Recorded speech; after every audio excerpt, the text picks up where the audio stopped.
Welcome back to another Kray video. Please subscribe to my YouTube channel so you don't miss any videos. And for people really into the Krays, join our private Facebook group, Krays Crime Lords of London, where you can find stuff possibly unavailable anywhere else. We're an established group and very friendly. The link is in the YouTube description section.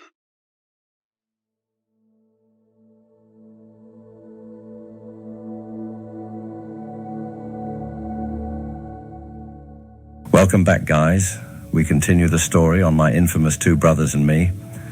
The search for Cornell's murderer was still continuing, with the police getting nowhere, and now they had the Frank Mitchell disappearance to deal with. Meanwhile, Ronnie and Reggie were acting as like they didn't have a care in the entire world. They felt untouchable.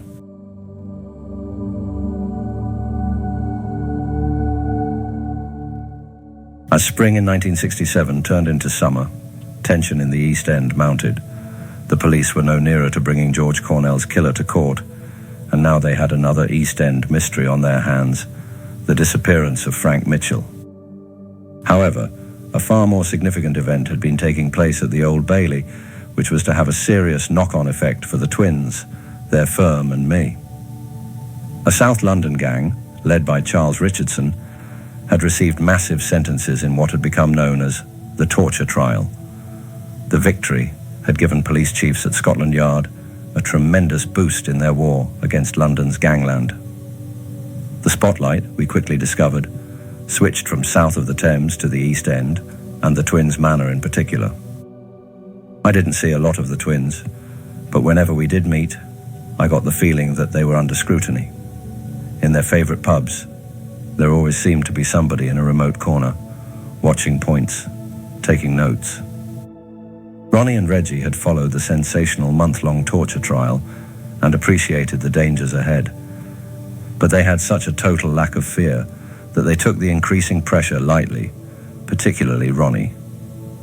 In the Grave Morris pub in Whitechapel Road, for example, he would wave a mocking greeting to anyone he detected was a copper and invite him over for a drink. Once he walked down Valence Road to find detectives watching the house from a car. He apologized for keeping them waiting, then went in and told Mum to make some tea. He took it out to them in 4 of her best china cups and told the surprised policeman to make sure they returned them when they had finished. Always the more dominant, more fearless, more reckless twin, Ronnie was convinced that he was above the law and that the Cornell business proved it.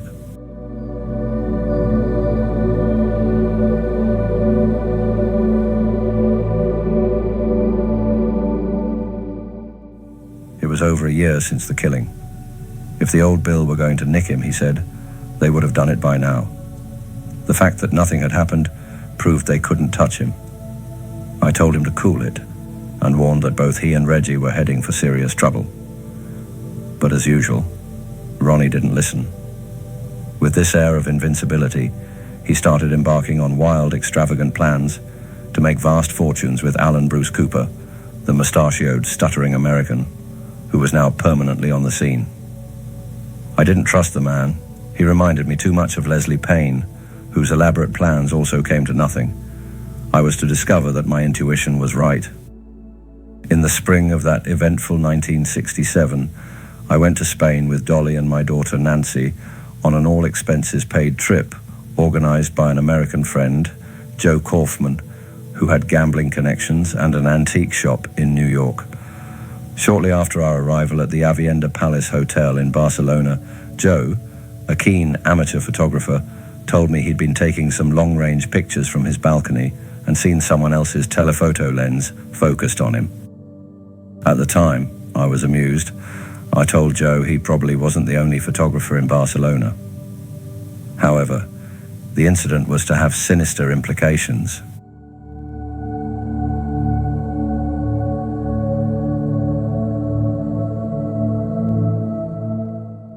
We all went on to the resort of Sitges, further along the Costa Brava, and who should turn up but Alan Cooper and his wife. He claimed he was in Spain on business and had decided to drop in and say hello. I presumed that Joe had told him and thought no more about it. But we discovered later that Cooper was, in fact, an informer for the CIA or FBI and had provided the police with a comprehensive diary of the twins' movements over the previous couple of years. We tumbled him when he tried to trap the twins into parting with some incriminating evidence in a room bugged by police. Cooper's plan, almost infantile in its conception and execution, began with a spate of phone calls and telegrams to the twins and culminated with a frantic phone call from a Harley Street nursing home. He was, he claimed, suffering from a duodenal ulcer and wanted the twins to visit him. Precisely why was not clear. The twins were convinced it was a setup and sent Tommy Cowley instead. Tommy told me later that he smelled a rat the moment he walked in.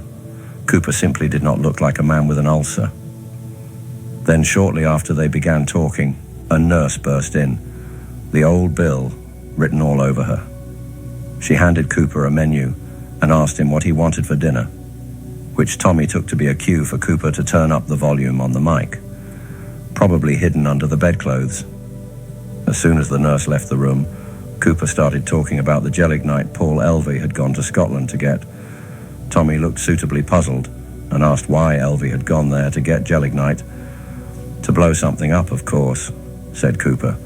Tommy roared with laughter. You delirious or something? He said. We're supposed to be the governors in London. If you want any gelignite, I can get you some today. It was all too ridiculous for words, and shortly afterwards, Tommy made his excuses and left, without giving the listening law one shred of information that could have landed the twins in trouble. That was the last they saw of Alan Cooper, until he turned up at the Old Bailey to testify against them.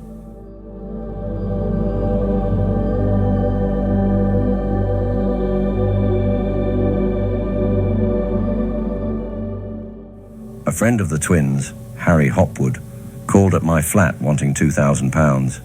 The twins had decided to buy a pub and needed the money. I wasn't very happy about the hurry-up approach and sent Harry back with a message that I'd see them tomorrow. In those days, it was quite easy to buy a pub, and within a matter of weeks, the Carpenter's Arms in Whitechapel Road was ours. We suggested Harry's sister and her husband ran it for us in return for a weekly wage plus a flat above. The couple had no home of their own at the time and were delighted with the deal. A godsend was the word used. The pub was to become a regular meeting and drinking place for the twins and their firm. But for a while, a different type of customer made a name for himself. He was a tramp who Ronnie befriended after seeing him looking for dog-end cigarettes at the front of the house in Valence Road. Most of our family smoked, and the old man used to collect all the dog ends and put them on the pavement, much to the delight of the local tramps who thought all their birthdays had come at once. The hoard was like gold dust, especially Ronnie's throwaways. He used to take only 1 or 2 puffs, leaving virtually a full cigarette. Ronnie, who had no idea the old man looked after the local tramps in this way, came out one morning and was horrified to see a shabby bloke with a beard and unkempt hair rummaging around the dog ends. Throw them away, Ronnie said. He took a packet of cigarettes from a pocket. Have some of these. The tramp, a shortish, stocky guy in his mid-40s, could not believe his luck. Later, Ronnie mentioned the incident at home. I've always left the dog ends out there, the old man said. Ronnie shook his head. You can't expect people to smoke dog ends, Dad, he said, horrified. After that, Ronnie used to wait until the tramp came along, then go out and give him some fags. Over the next few days, he got to know him quite well and took him to the public baths in Chesley Street for a clean-up and shave. The next thing we knew, he had brought his newfound, fresh-smelling friend a new suit, shirt and tie, and wheeled him into the Carpenter's Arms. Let's give him a few quid, he said to Reggie and me, and if he wants a drink, don't charge him.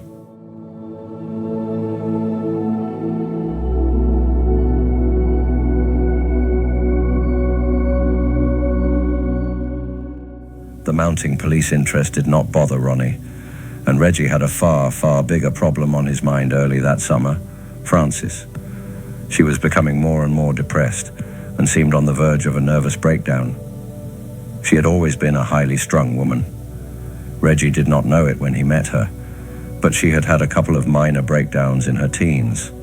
In the early days, The Shea family had accepted Reggie, but gradually, as he became more and more successful, and Francis was taken to West End shows and one champagne party after another, they grew to resent the relationship.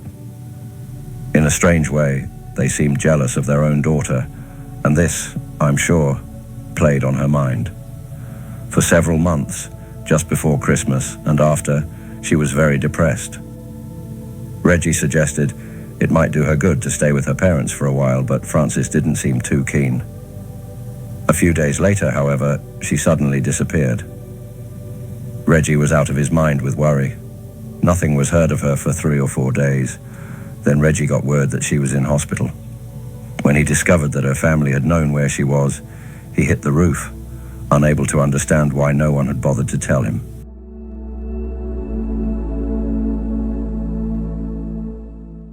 He rang me at the time in a terrible state. "How do you think this makes me feel?" he said, his voice shaking with emotion.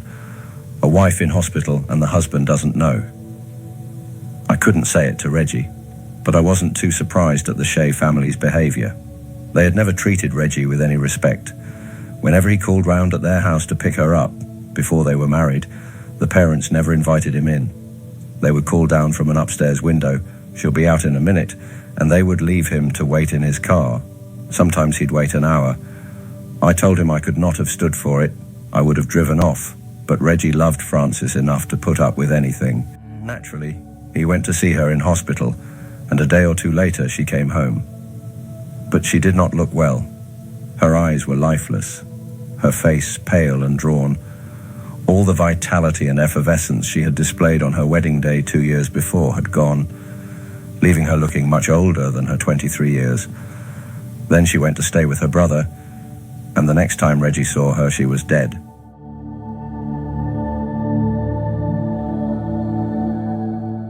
It was a Saturday morning in June. I was at home when the phone rang, and the moment I heard Reggie's voice, I knew something was wrong. He started breaking his heart. For some time, I couldn't make out what he was saying, but eventually he got out that Francis had taken an overdose. He had gone round to see her at her brother's house, and when he hadn't got a reply, he had located the brother, and they'd found her in bed. I couldn't take it in. It didn't seem possible. Reggie was sobbing on the phone, and I told him to go to Valence Road. I'd see him there. I dropped what I was doing and raced round, but Reggie was already there and had told Mum. She was as devastated as we were. Reggie just sat in a chair, staring ahead and repeating, "If she'd been with me, it wouldn't have happened." I told him it was an accident. Francis had surely not meant to kill herself. She was probably feeling neglected and took an overdose to try and get some attention. But Reggie did not even hear me. He just said, "Why did she do it? Why?"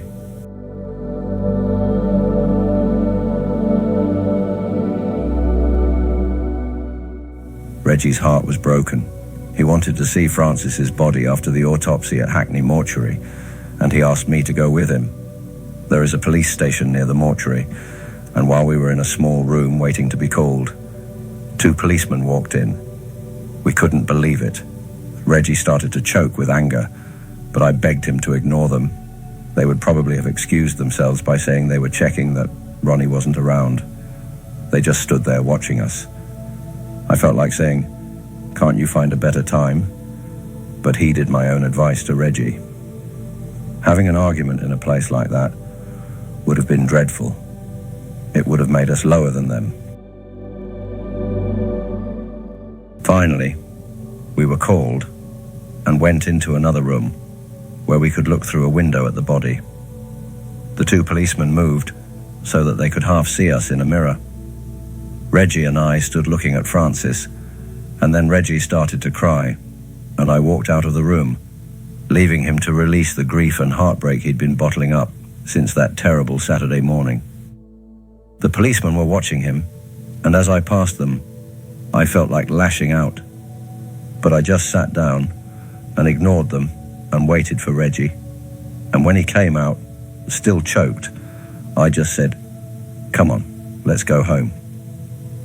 The policeman followed us out and were still watching us as we drove away. It was then that I began to understand my brother's rebellious attitude towards the police. Mum, the old man, and I tried to give Reggie support, but more than anything, he needed the companionship of his twin, who could understand what he was going through without the need for words. However, the Townsend second trial had still to be heard, and Ronnie was holed up in the flat in Kensington. He felt he would make things worse for everyone if he suddenly reappeared.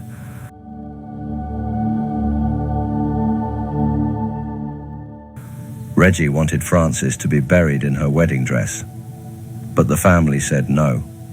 They blamed him for her death, and their hatred was so deep that they tried to have her maiden name of Shay substituted for her married name on the coffin and memorial stone. But of course Reggie resisted that.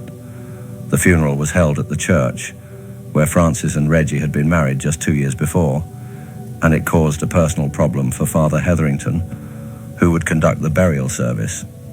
He was a very Christian man, and couldn't come to terms with his resentment towards the Shay family for the appalling manner in which they were treating Reggie. It hurt him to feel so badly towards them. Nevertheless, he refused to be hypocritical and insisted that Mr. and Mrs. Shay did not travel in the first car with Reggie. He also called me into the vestry and made it clear Ronnie must not turn up at the funeral. He urged me to make him promise not to come, even if he felt he had a duty to be present.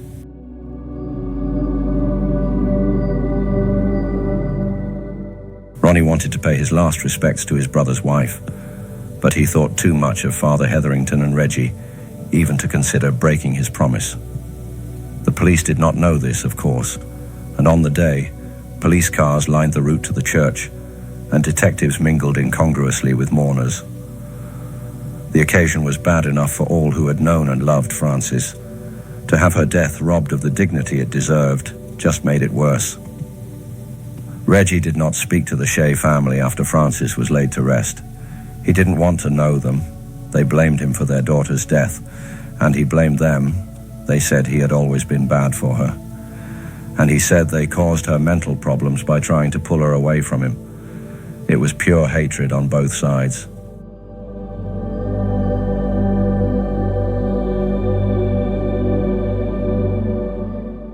For Dolly and me, our springtime trip to Spain had not changed anything. We continued to drift apart, and by August 1st, I was going through my own domestic crisis. I adored my kids, of course, and was enjoying watching them grow, but the marriage itself was virtually over. The rot had set in the night. I learned about George Ince and his relationship with Dolly, of which I had never recovered. That summer, I was ripe for another affair, and when the chance came, I threw myself into it with all the boundless joy of a carefree teenager. Her name was Diana Ward, and she had been hired as a waitress for a casino nightclub I was opening in Leicester with a partner, Trevor Rayner. The club was due to open officially in the autumn, and one afternoon I went to Leicester with Tommy Cowley to see how it was progressing. Within a few minutes, Tommy spotted Diana. He was knocked out by her beauty and eagerly pointed her out to me. My mind was more on business, and I told him to keep his eyes off the staff. Secretly, though, I admired Tommy's taste. Diana was stunning. Over the next few weeks, I got chatting to her and learned that although she was married, it was not a relationship made in heaven. I was not in a position to ask her out, though. In London, I was up to my eyes with my other businesses, and I was not able to pop up to Leicester as often as I would have liked. However, I did have to see how the club was coming along, so I set aside Wednesday as my Leicester day. Diana was on my mind a lot, and as I drove north, a warm feeling of pleasure would flow through me at the prospect of seeing her. What I did not know was that on the 11th floor of Tintagel House, a towering office block on London's embankment, behind a door marked Krayology, the spider's web was being spun carefully, hour after hour, day after day. A pile of damning documents was growing steadily, detailed reports and sworn statements on the movements and activities of the brothers Kray by so-called friends and associates, eager to trade a lifetime of loyalty for the promise of freedom.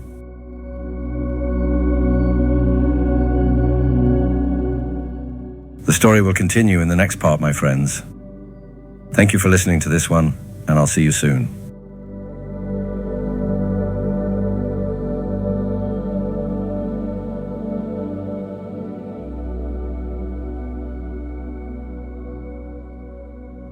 Thank you for watching. If you enjoyed the video, please join our Facebook group. It's called Krays Crime Lords of London. We're a friendly moderated group with over 1,000 Kray and other celebrated gangster videos available for view. There's also thousands of images in the photos sections. The link for the group is in the YouTube description section. I hope we see you there soon. Leave a like and subscribe.